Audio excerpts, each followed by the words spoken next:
Yeah. I remember Duffy in our school assemblies, and the assemblies where they handed out the books, and I'm like, man, I want a book like that too. I didn't really used to enjoy reading because Tongan was my first language, and coming to New Zealand, it was a lot of stuff in English.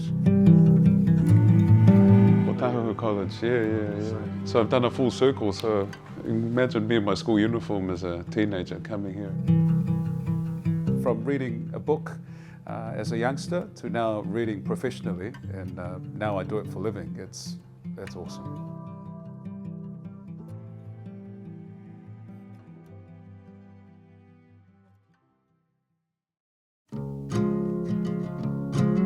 So down here is our newsroom, the engine room here at TVNZ, where all the news from around the motu and the world are being distributed, so all our journals are all based here. It's a place that never sleeps, just like news, it's just ongoing. All right, Nisam Buluvinaka, Maloilele, and kia ora. My name is John Pulu. I work as a broadcaster. Right now we're here at TVNZ here in Auckland, and this is where the office for Tangata Pasifika is based. Tangata Pasifika is a TV show for our Pacific community, and also I do a bit of work on radio, PMN or Pacific Media Network, on the Tongan language program. I'm a Tongan Fijian, and I'm also a Duffy kid. And there we go, surgery done, we're ready. Got a face for TV now, usually just for radio. Thank you, lovely people, nice to see you. So my story in the Beninging. No, just joking. It all started for me in Tonga. My family moved over here to South Auckland, to firstly Whavona and then to Otahuhu, where I live now. But my father, a carpenter, came here to build a church for our Tongan community, Free Wesleyan Church of Tonga. And so that's why we all moved here in the late 90s, and I've been proud to grow up in such a beautiful, diverse community like South Auckland, and Otahuhu is my current home, is basically Little Tonga.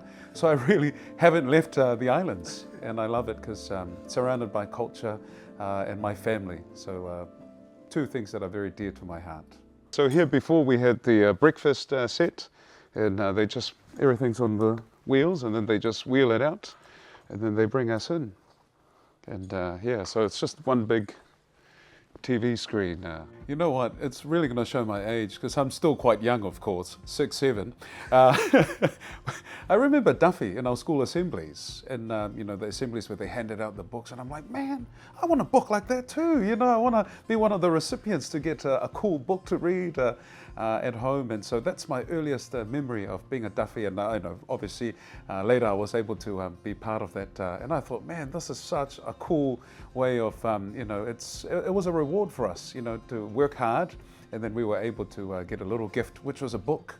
And growing up in South Auckland, we were surrounded by the many stories, the good and the bad. So for me, reading a book was an escape. A book for me was a little journey, a little trip outside of where I stayed. And it was such a awesome, ignited my passion for reading. The moment I started picking up a book, from reading various adventures to, tackling like Harry Potter, the series as well. I still have them at home. Actually, I still need to finish it off. Yeah. I think I'm still on Philosopher's Stone. But yeah, no, it's fun. And it's really from reading a book as a youngster to now reading professionally, and now I do it for a living. It's awesome. So all the stuff during the week that we prep was to make sure that all this is ready. So when we come in, we just record. And typical day doesn't really exist in our industry. I work in the medium of news stories, and so news never sleeps. So whatever is happening, we have to be on our game. And a huge part of our work requires a lot of reading. And reading for us is communication, it's knowledge gathering, because for us to tell the story, we also have to be factual.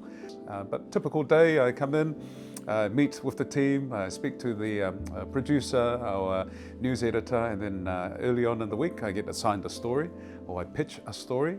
So I start researching, my laptop, computer, and whatnot. And then from there, I start making calls, and then organizing time to meet up with the people that I'm interviewing. Yeah, we do a lot of travel as well. around the country. You know, it's a huge honour for us to travel up and down New Zealand. Even here in Auckland, you know, it's a beautiful thing because we're working within our community of the various languages, the cultures, the different religious beliefs and whatnot. So it's an honour to do that every day. So even here, there's still little departments or little groups. So yeah, we've got the lighting, we've got the camera, the directors, and then audio. I didn't realize how much reading is so important, and it is imperative that I do a lot of reading. You know, I didn't really used to enjoy reading because Tongan was my first language, and you know, coming to New Zealand, it was a lot of stuff in English, so I had to learn a bit more. But now it's part of my daily routine. So the first thing I you know, do in the morning, I check in on the news. And even here, you know, when we start researching and whatnot, we're already doing a lot of reading. And yeah, from something that I didn't used to enjoy, it's now part of my life, you know, that I do it every day. And reading is everywhere. You know, where you go, you have to look up the street name to navigate yourself to get there and whatnot. But it's a beautiful thing. It's communication. You know, you're able to learn and find out information about something. Yeah. So this is where they leave everything for the meantime, all the TV sets. So that's the news, the new news desk now, this one here.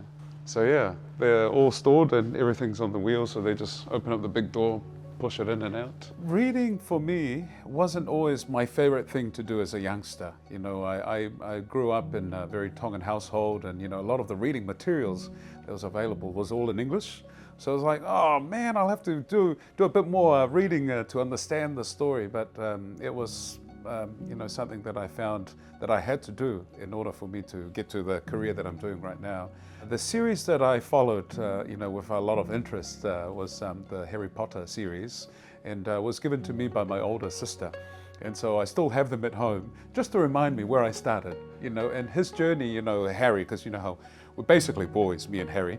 It was inspiring for me, you know, because it was an adventure that I was able to do just by opening up the books and just reading, and then it just took me places. And I was grateful, you know, imagination, you know, it's a part of learning as well. And yeah, that's what I really enjoyed about reading. And then now it's part of what I do every day.